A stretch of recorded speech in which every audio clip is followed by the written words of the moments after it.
بسم اللہ الرحمن الرحیم۔ السلام علیکم۔ سونے سے قبل وضو کرنا مسنون ہے۔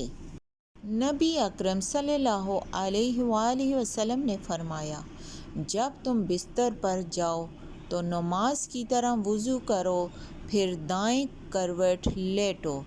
نبی پاک نے فرمایا، جو شخص طہارت یعنی وضو کی حالت میں رات گزارے پھر اسی رات انتقال کر جائے تو وہ شہید ہوگا، یعنی ثواب شہادت پائے گا۔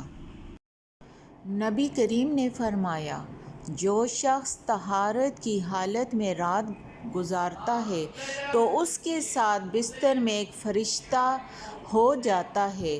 جب یہ شخص کروٹ لیتا ہے تو فرشتہ کہتا ہے، اے اللہ، اپنے اس بندہ کی مغفرت فرما کہ رات اس نے باوضو گزاری ہے۔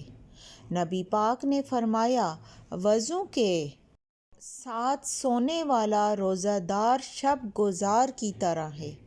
حضرت عبداللہ بن عمر رضی اللہ عنہ فرماتے ہیں کہ روحیں نیند کی حالت میں عالم بالا کی طرف جاتی ہیں، جو باوضو ہوتی ہیں، عرش کے سامنے سجدہ ریز ہوتی ہیں۔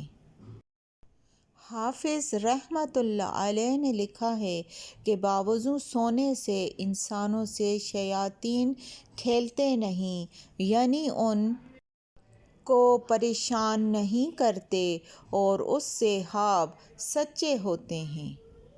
جو شخص وضو کی حالت میں بستر پر آتا ہے اور ذکر کرتا ہوا سو جاتا ہے تو اس کا بستر مسجد بن جاتا ہے اور وہ نماز و ذکر کی حالت میں رہتا ہے یہاں تک کہ بیدار ہو جائے۔